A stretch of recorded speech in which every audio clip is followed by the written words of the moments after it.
요즘 안타깝게도 우리 본 게임의 주제가 그냥 넘쳐요 세계적으로. 이게 전쟁 말고 평화를. 네.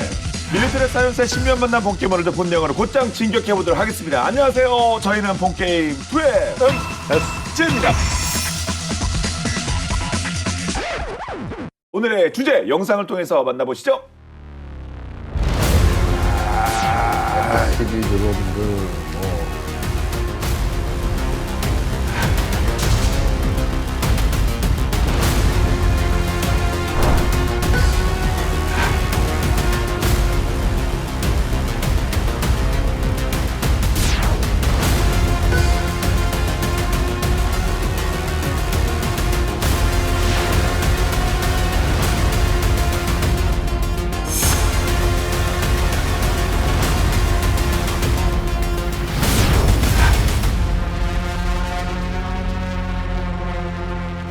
최근 전 세계를 놀라게 한 작전이 실제로 실행이 됐었죠.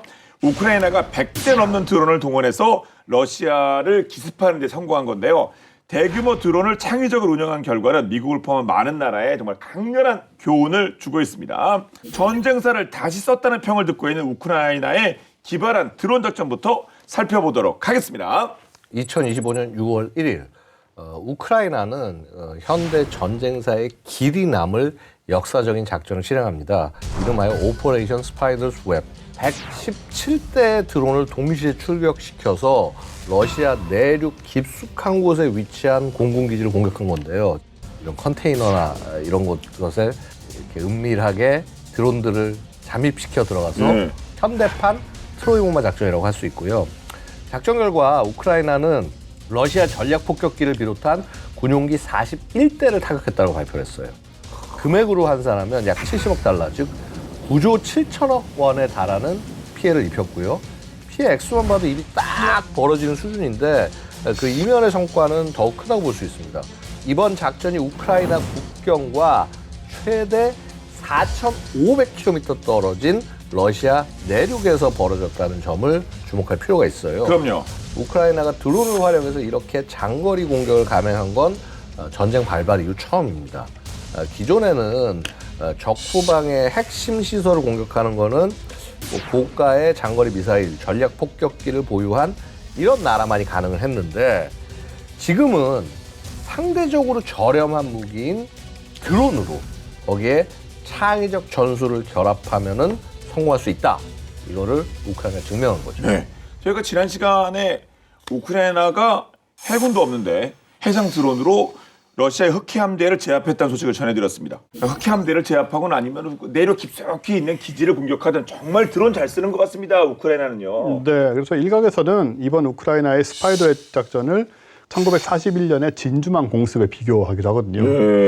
당시에 일본이 6척의 항공모함에서 출격한 항공기로 미국 전투기 총 328대 그리고 미 해군 함정 19척을 파괴를 했거든요. 당시에 미국이 어마어마한 충격을 받았는데 이번 러시아 관계자들도 아마 정신이 쏙 빠지지 않았을까 싶고요.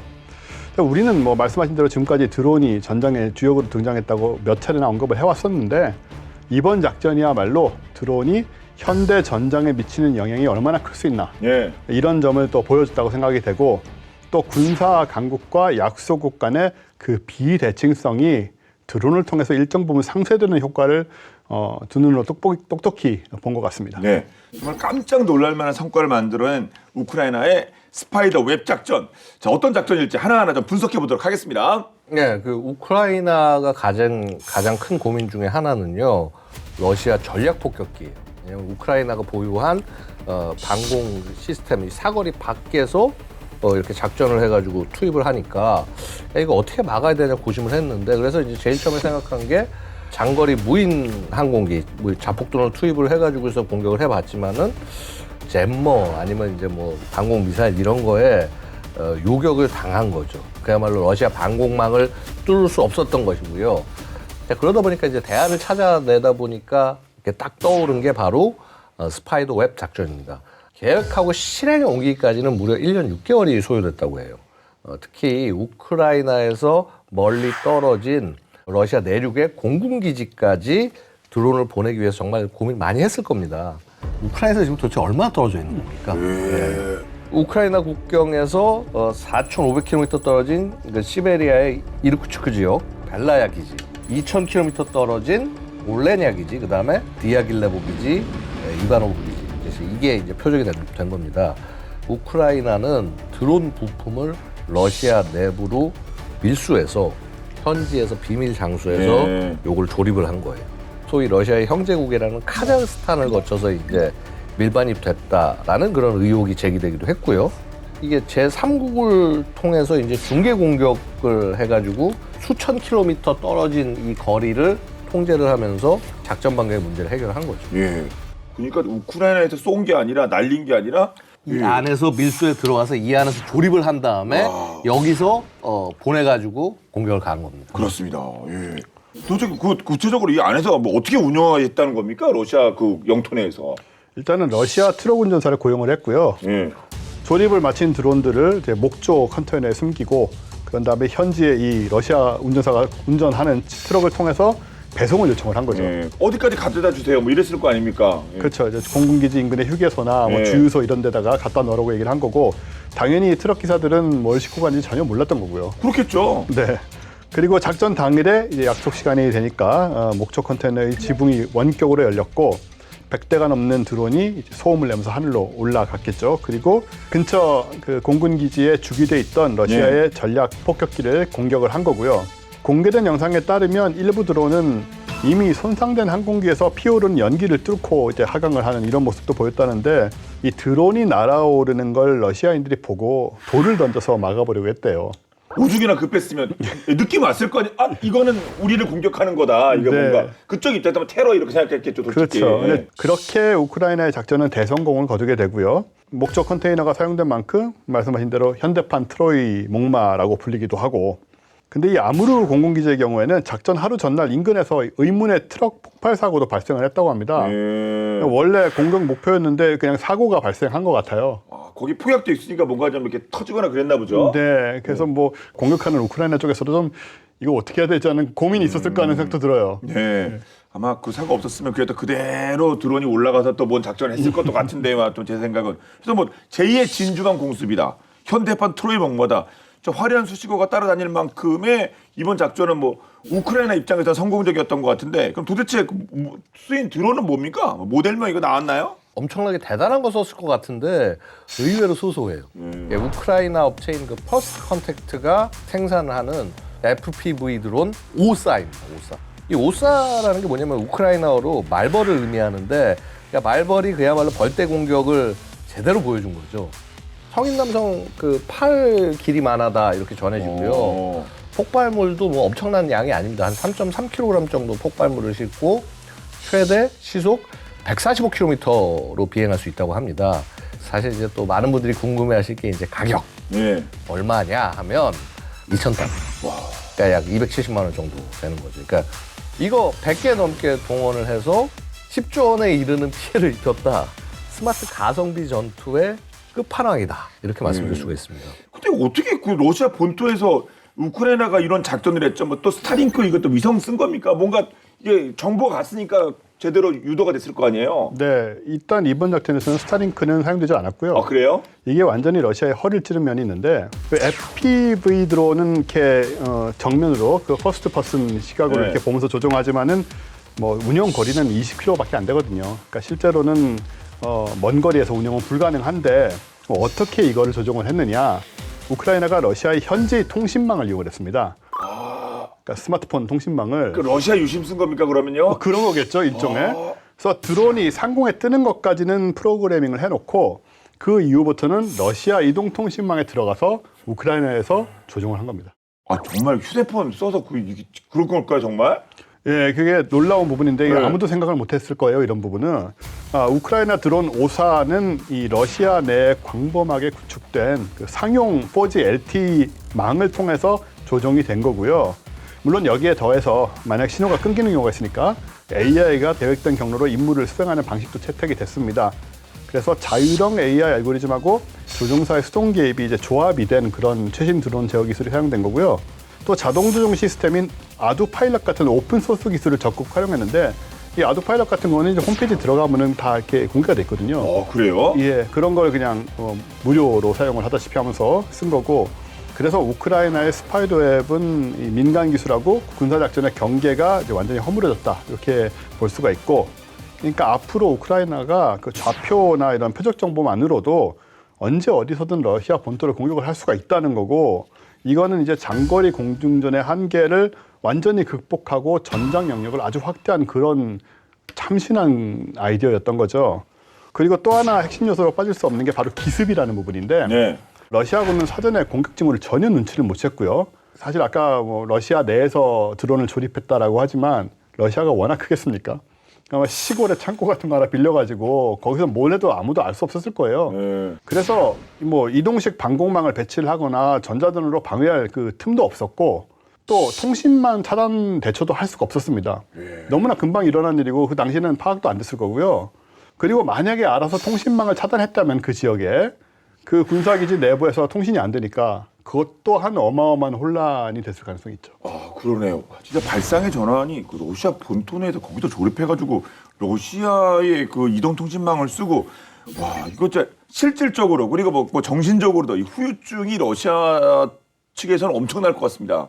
러시아 공군기지에는 투폴레프, TU-95, TU-22, 그다음에 22M3, TU-160 등의 폭격기, 그다음에 A-50 등의 공중 조기 경보 통제기 등이 배치가 되어 있었습니다. 스파이더 웹 작전으로요, A-50을 비롯해서 다수의 전략 폭격기들이 파괴됐다, 이렇게 알려지고 있습니다. 이 중에 피해가 가장 큰 TU-95는요, 러시아가 미사일을 공격할 때 정기적으로 사용하는 폭격기고, 장거리 미사일 작전의 필수인 기체입니다. 사실 프로펠러를 추진해서 비행하는 좀 약간 구형 비행기이긴 하지만은 원거리에서 이제 투발수단으로 사용이 됩니다. 근데 이게 문제는 이제 TU-95 같은 경우에 가장 큰 문제가 뭐냐면, 이게 구소련 시절에 만들어져서 현재 생산이 중단됐다라는 거예요. 예. 이걸 대체할 새로운 항공기를 설계, 생산할 역량 또한 사실 지금으로서 거의 없는 상황이에요. 전쟁 통해가지고 워낙 군수 능력을 다 쥐어짜다 보니까 초음속 장거리 전략 폭격기 TU-160, 요거는 핵미사일도 탑재할 수 있는 기종인데, 이 기체까지 이제 피해를 입었으면 그 핵 3축 전력 중에 하나가 그야말로 구멍이 생기는 겁니다. 조금만 이제 뭐 확대 해석을 하자면은 이번 폭격기 파괴로 이 소위 핵 보유국으로서 전 세계에서 강대국 지위를 유지하는데 타격을 입었다라고 약간 확대 해석을 할 수도 있을 것 같고요. 근데 사실 뭐 그만큼 우크라이나의 이 드론 공격 여파가 정말 컸다, 네. 이렇게 볼 수 있을 겁니다. 그런데 이런 전과가 우크라이나의 작전이 좋았다, 동시에 러시아도 이거 방심한 거 아닙니까? 뭐 그렇게 볼 수 있는데요. 사실 이 작전 자체가 예. 소설에나 나올 것 같은 얘기라서, 그건 그래요. 이건 진짜 어떻게 그런 생각이 있는지 모르겠어요. 러시아 입장에서는 뭐 이렇게 깊숙한 내륙까지 우크라이나가 공격할 거라고는 상상도 못했을 것 같아서 예. 방심이라고 말하기도 좀 미안한 상황입니다. 그렇죠. 뭐 우갈량이 항상 있는 건 아니잖아요. 예, 우크라이나 제갈량이. 예. 사실 구글 지도 등 공개된 위성 이미지에도 이 공군기지 위치가 다 확인이 되는 상태였거든요. 예. 그리고 러시아 폭격기들은 이 비행장에 그냥 서 있는 상태고요. 그럼에도 불구하고 이제 상상도 못한 것이고, 근데 이게 러시아만 그런 게 아니라 미국도 마찬가지 상황입니다. 미국도 뭐 공군기지 보면 이렇게 활주로 같은데 이렇게 쭉 서 있을 거 아니에요. 경납고 같은데 이렇게 그 세워놨을 거 아니에요. 이건 후방이니까. 그렇죠. 비슷한 상황이 벌어질 수가 있죠. 네. 예를 들어서 중국이나 이란제 드론이 목재 컨테이너에서 날아올라서 미국 본토에 있는 폭격기를 공격할 수도 있다라는 것이고. 그렇죠. 완전히 카피캣 작전으로. 예. 네. 그리고 우크라이나의 스파이더웹 같은 드론 공격에 취약하기는 뭐 미 공군의 핵심 자산인 이 폭격기 전투기들도 전혀 예외가 아니고요. 그리고 미국은 현재 작전 가능한 장거리 폭격기 140여 대를 보유하고 있지만 이제 소수의 기지에 다 집중돼 있거든요.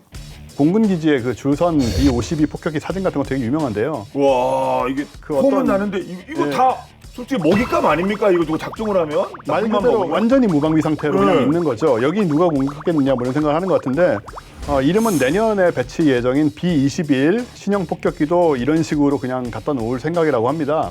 지금 B-21을 위해서도 계획된 경납고가 비강화 차양막인데 이거는 그냥 햇빛 가림막 같은 그런 천막 같은 거거든요, 거의. 영화 같은 거 뭐 이렇게 뭐 알루미늄 셰시 같은 거 그냥 이렇게 반원형으로 만드는 거 그거 다 아니에요, 그냥? 예, 뭐 튼튼한 텐트 같이 보이는. 예, 예, 비바람만 막는 거? 딱 그 정도 수준으로만 지금 만들려고 하고 있는 것 같아요. 근데 일각에서는 이것도 비판을 하는 거죠. 예. 1조 원짜리 폭격기를 만들면서 3천만 달러짜리 강화 경납고도 짓지 않는다라는 부분에 대한 비판이 있긴 합니다. 이 강화 경납고는 완전히 차원이 다른 게 적의 정밀 무기 공격도 견뎌낼 수 있는 철근 콘크리트 구조물이거든요.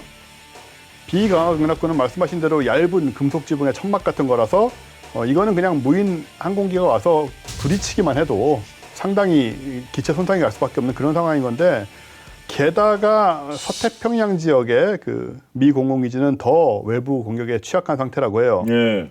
미국이 이 지역에 서태평양 지역에 보유한 강화 경납고는 19개 뿐이랍니다.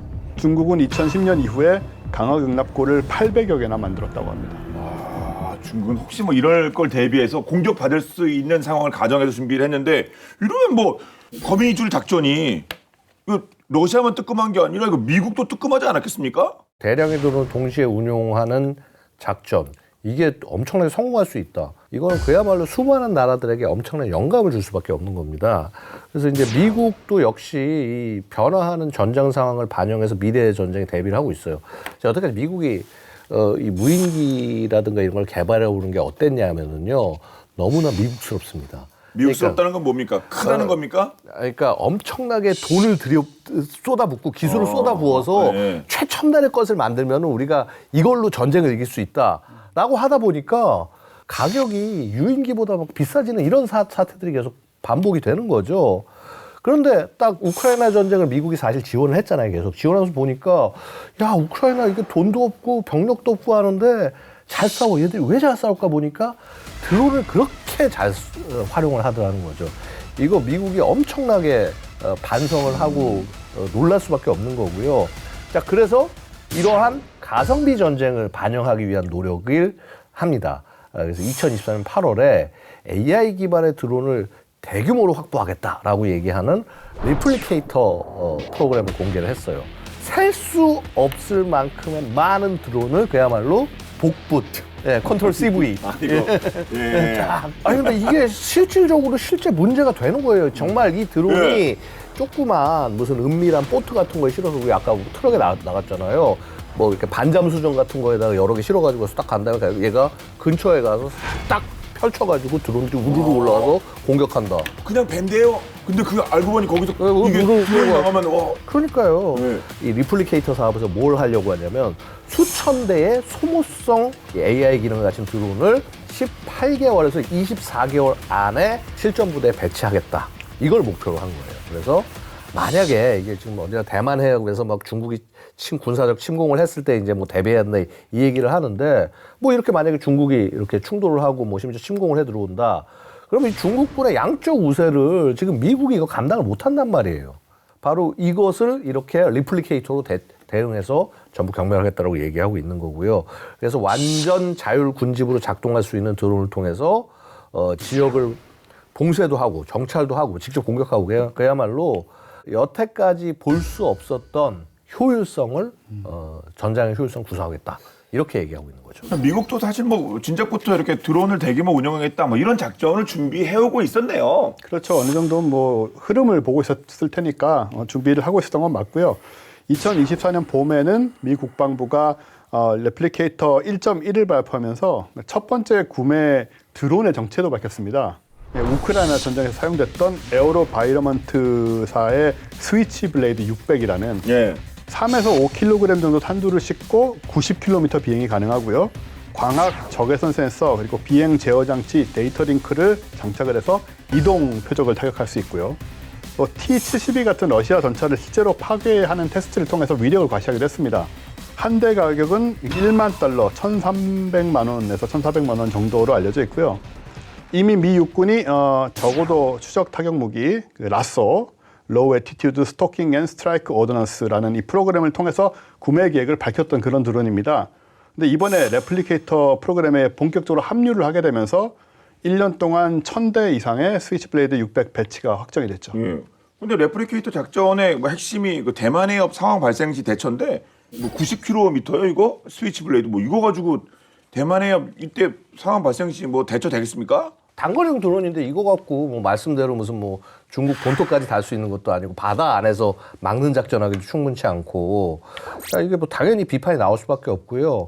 그래서 이제 인태사령부의 사무엘 파파로 사령관이 이제 했던 말이 야, 리플리케이터 드론들은 선박 위에 배치하는 방식이 유력하지 않겠냐. 이제 이 사거리 한계가 있으니까 그런 발진을 바다 위에서만 낫지 않겠냐라고 언급을 하기도 했는데 뭐 이게 확정된 상황은 아니고요. 적이 우위를 확보하지 못하도록 저지하는 것만으로 충분하고 이게 더 낮은 비용으로 이제 실현될 수 있다 이제 이렇게 얘기를 하는 겁니다. 그 리플리케이터 사업 통해 가지고 해서 꼭 뭐 무인기만을 확보하려는 게 아니고요. 자, 해상 드론을 포함한 다양한 무인 수상 플랫폼도 이제 이 사업에 포함이 됩니다. 그래서 이제 공중, 지상, 수상, 수중 심지어는 우주 영역까지 다 아우르겠다라고 얘기를 하고 있고, 그다음에 플러스 리플리케이터 사업에 또 하나가 들어가는 게 드론에 대한 방어. 그래서 대드론 예. 체계 이제 이것도 같이 포함이 되고 있고요. 그래서 어쨌거나 이 프로그램을 위해서 2024년과 2025년 회계년도에 총 10억 달러, 그러니까 1조 4천억 원이 투입이 됐습니다. 뭐 시간이 흐를수록 아마 금액은 더 투입될 수밖에 없겠죠. 네. 근데 오늘날 무인항공기는 미래 전쟁의 핵심 전력으로 주목받고 있습니다. 그런데 자폭 드론의 기원이 100여 년 전 아날로그 시대에 진짜 맞는 얘기인가요? 100년 전에? 그때 1차 세계대전 시대인데? 근데 1차 세계대전 때 비밀리 한어를 덮을 준비를 마친 새로운 병기가 나타났다고 합니다. 탄생했다고 하는데 그 정체가 무엇이었을지 신빙성이 떨어질 것도 같은데 하여튼 맞다고 하니까요. 뭔지 살펴보겠습니다. 본방야사입니다.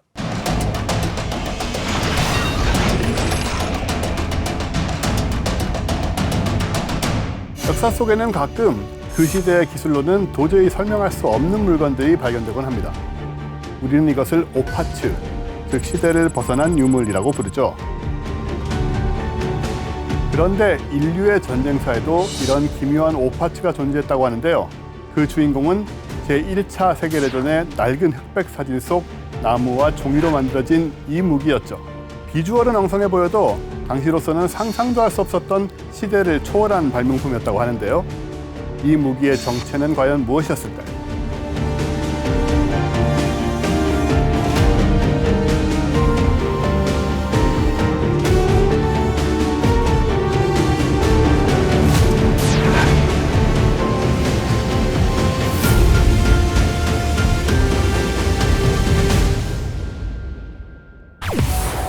제1차 세계대전은 인류 역사상 전례 없는 참호전의 악몽 속으로 빠져들고 있었습니다. 끊임없이 이어진 참호 속에서 수많은 병사들이 목숨을 잃었지만 전선은 단 한 뼘도 움직이지 않았죠. 이 지옥 같은 교착 상태를 깨기 위해서는 적진 깊숙한 곳에 보급로나 지휘부를 타격해야 했습니다. 유일한 방법은 조종사가 직접 비행기를 몰고 가는 것뿐이었죠. 문제는 당시의 비행기가 지금처럼 안전하지 않았다는 건데요. 적의 전투기와 대공포에 격추될 위험이 아주 높았고 설상가상으로 비행기 자체의 고장도 잦았습니다. 심지어 위급할 때 조종사가 탈출할 수 있는 비상 탈출 장치도 없었죠. 이때 자동차 시동기를 발명해 명성을 얻은 전설적인 기술자이자 천재 발명가인 찰스 캐터링이 무인 비행 기계 공중어뢰라는 대담한 아이디어를 내놓습니다. 그렇게 해서 탄생한 것이 바로 무인 비행기계 캐터링 버그입니다. 1917년 개발을 시작해 이듬해인 1918년 첫 시험 비행에 성공하며 그 모습을 드러냈죠. 버그는 사전적으로 곤충을 의미하는데요. 작고 불안정하게 날아다니는 모습 때문에 붙여진 이름이었죠. 이 곤충이 때로 날아들면 쉽게 막을 수 없는 치명적인 존재가 될 수 있다는 의미도 담고 있었습니다. 캐터링 버그는 길이 약 3.8m, 날개 너비 4.5m, 무게 240kg의 작은 복엽기 형태인데요.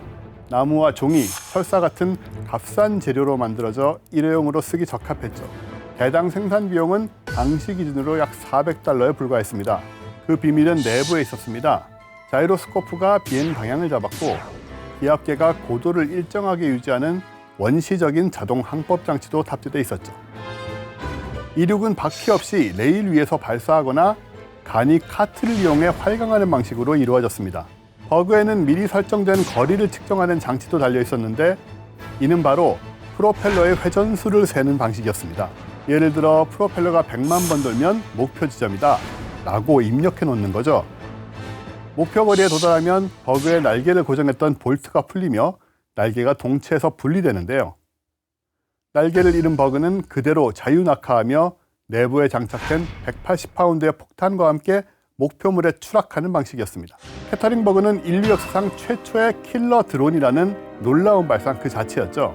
하지만 대량 생산과 실전 배치를 준비하기도 전 그해 11월 11일 제1차 세계대전이 갑작스럽게 종전되고 마는데요. 이로 인해 킬러 드론을 사용할 필요가 없어지게 되었죠. 20여 년 후 캐터링 버그의 개념은 제2차 세계대전의 포화 속에서 더욱 발전한 형태로 부활하게 되는데요. 바로 독일의 V1 비행폭탄이었죠.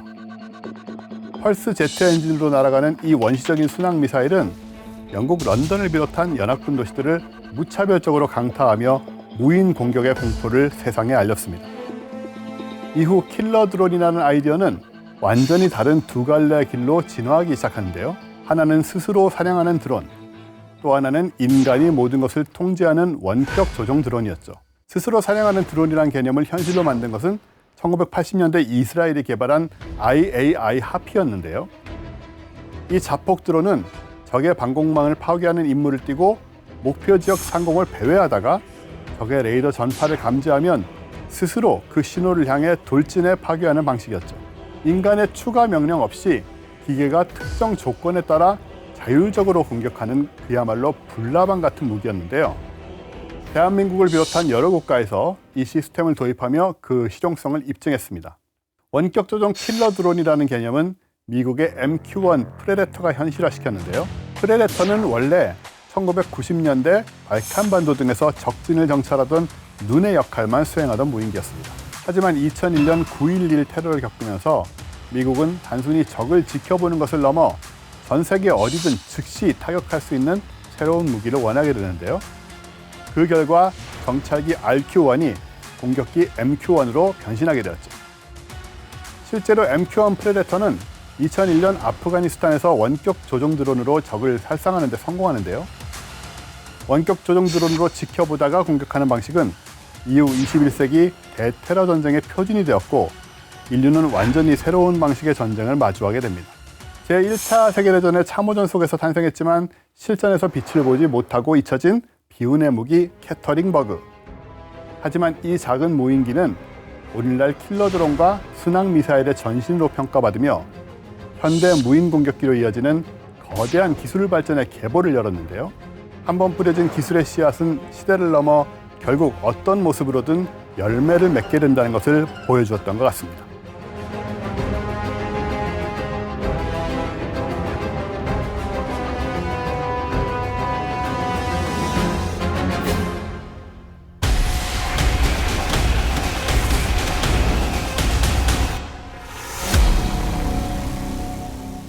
네, 미국이 준비한 그 레플리케이터 프로그램, 좀 더 구체적으로 얘기를 좀 다뤘으면 좋겠어요. 뭐 좀 재밌는 내용 같긴 하거든요. 그러니까 2024년 11월에 미 국방부가 레플리케이터 1.2를 발표를 했어요. 그래서 이제 다음 단계로 넘어가는 거고, 네. 자, 새로운 드론이 합류한다 이렇게 얘기를 한 거고요. 미 육군이 이제 실제 운용 중인 기종을 선택을 한 겁니다. 그러니까 미 육군의 중대급 소형 무인 항공기 프로그램 일환으로 운용하고 있는 고스텍스, 안두릴 인더스트리에서 만들었습니다. 그 다음에 퍼포먼스 드로워크스의 C100 UAS 이 두 가지가 있습니다. 이 둘 중에서 스위치브레이드 600처럼 실제 우크라이나 전쟁에 투입돼서 실전 검증이 완료된 드론이 있어요. 이게 바로 고스트X입니다. 예. 네, 2022년 러시아 침공 초기부터 우크라이나가 고스트X를 사용했다고 알려집니다. 최대 탑재 중량이 이제 9kg 정도로 100km 정도 거리를 작전을 할 수가 있고요. 모듈형이라서 뭐 다양한 뭐 카메라, 센서, 전자정보 수집 시스템은 물론 필요하면 그냥 센서 대신에 소형 탄약 형태의 전투용 무장도 탑재할 수 있습니다. 예. 이 고스트X의 가장 큰 특징은 목표물을 탐지, 분류, 추적하는데 아주 높은 수준의 자율성을 갖고 있다는 거거든요. 제작사 안두릴이 러시아 전자전에 대응하는 과정을 직접 겪으면서 실전을 치렀는데 예. 그 경험을 바탕으로 해서 전자전이 밀집된 환경에서도 신뢰할 수 있는 통제 시스템을 개발한 겁니다. 그렇군요. 네, 이걸 비행 메시 네트워크라고 하는데 강력한 전자전 간섭 중에서도 군집된 드론이 데이터를 교환할 수 있게 해주는 그런 시스템입니다. 그러니까 여러 대의 드론을 통해서 데이터를 릴레이를 하는 거예요. 그런 방식으로 전달을 함으로써 장거리 데이터를 이제 연결시키는 그런 방식을 쓰는 거죠. 예, 그럼 작전을 하든 뭐 상대편의 작전을 막더니 전자전이 뭐 드론 운영에 있어서 핵심 아니겠습니까? 그렇죠. 드론이 제 실력을 발휘하려면 사실 통신망이 건전하게 살아 있어야 되고요. 그중에 가장 좋은 방법이 이제 위성이에요. 위성이 정확한 표적 정보 제공을 해주고 그다음에 통신 뭐 네트워크까지 연결해주면은 그거 바탕으로 해서 이제 드론이 파괴 임무를 갖다가 충실하게 수행할 수 있고요. 사실 이제 역으로 말하면은 소위 전자전의 눈보라, 블리자드 오브 일렉트로닉 워페어 뭐 이렇게 얘기하는데, 네. 근데 이게 소위 전자전 눈보라가 몰아치면은 드론이 제 성능을 발휘하지 못하게 되는 거죠. 막 폭설, 강풍 막 이렇게 막 안 보이잖아요. 아무도 못 피해. 예. 예. 그래서 전파, 방해, 뭐 레이더 방출 같은 이제 소위 전자 간섭이 GPS 유도 장치 이거 완전히 무력화시키는 이런 현상을 말을 하는 거고요. 그래서 이제 현대전을 치르는 드론에게 이제 가장 필요한 게 어떻게 보면 GPS가 없어도 작동할 수 있는 진정한 의미의 자율성이다 이렇게 얘기할 수가 있는 거죠. 예.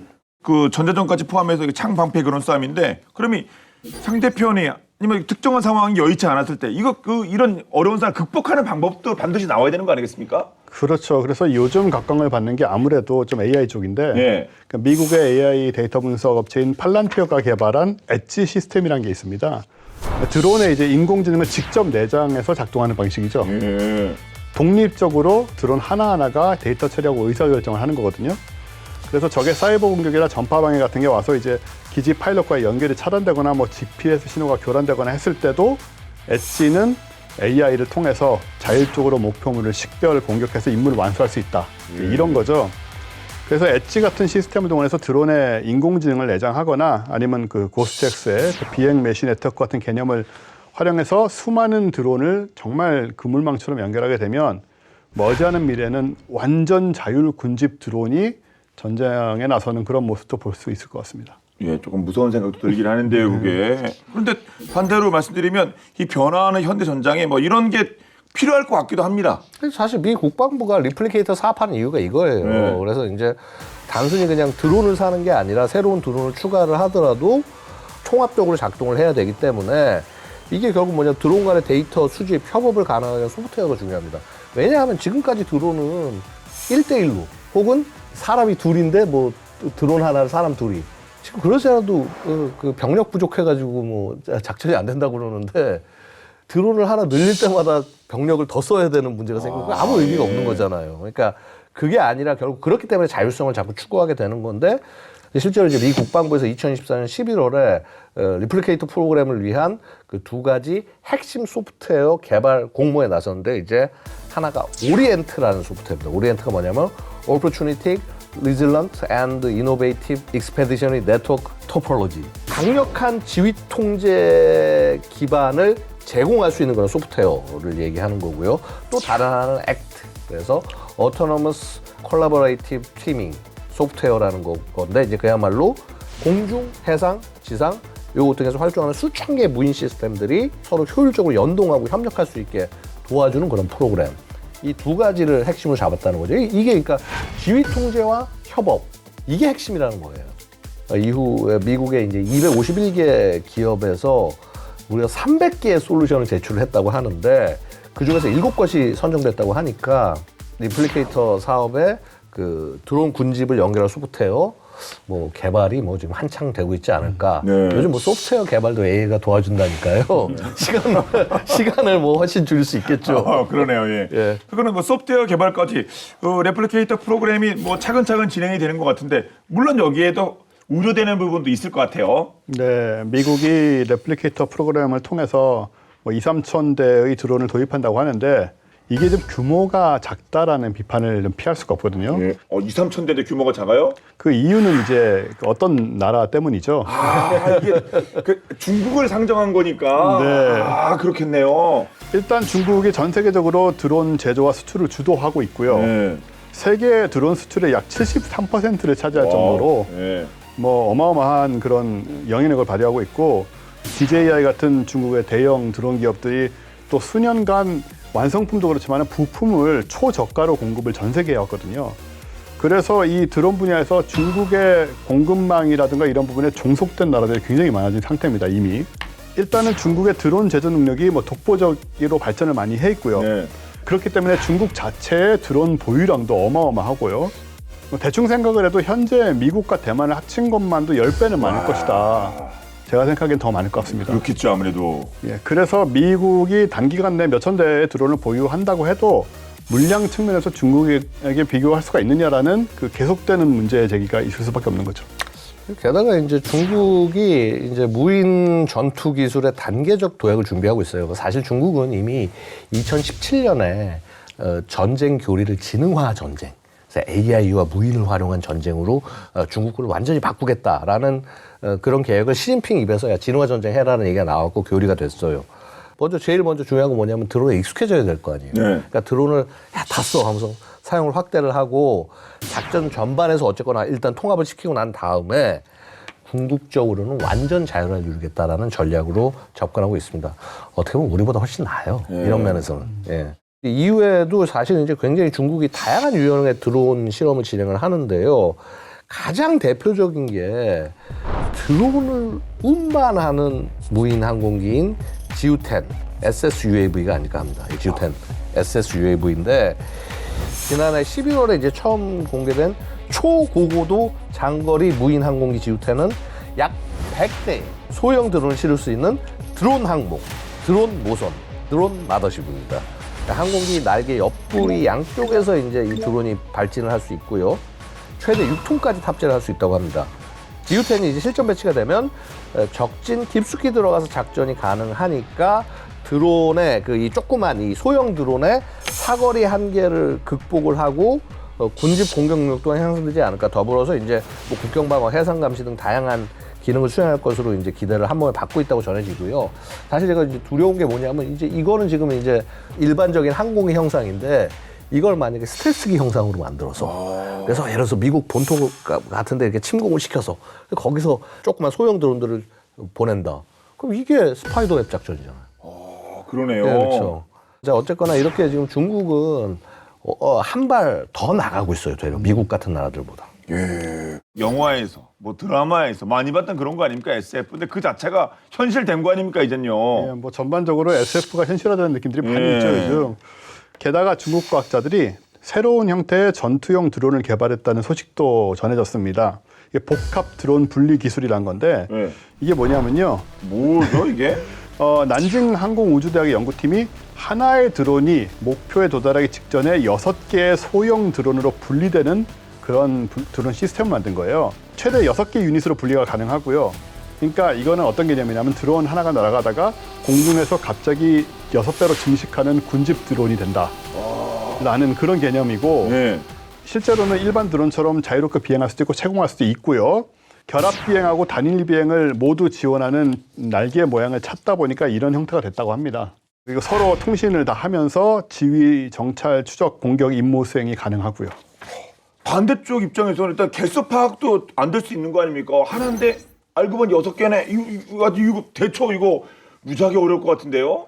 연구팀의 비행 시험 결과로는 어쨌든 결합된 기체와 개별 드론이 전부 성능이 안정됐다라고 하고요.